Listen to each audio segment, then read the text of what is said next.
Assalomu alaykum. Koreyadagi o'zbek studentlari assotsiatsiyasi borligi haqida bilarmidingiz?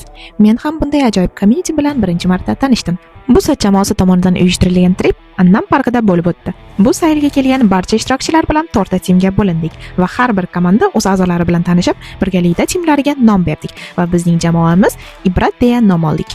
Bizningcha bu jamoamiz o'rtasidagi birlik va do'stlik ruhini yaxshi ifodalaydi. Eng chiroyli manzaralarni tomosha qilib, Busa jamoasi tomonidan tayyorlangan interaktiv o'yinlarga birgalikda jamoamiz bilan qatnashdik. Boshlanishiga komanda a'zolaringizni qanchalik eslab qolganligingiz haqida mini o'yinlar o'ynaldi va undan keyin juda ham qiziqarli estafetalar, ya'ni komandani birlashtiruvchi o'yinlar o'ynaldi. Va yakunisiga juda ham qiziqarli intellektual o'yin o'ynaldi.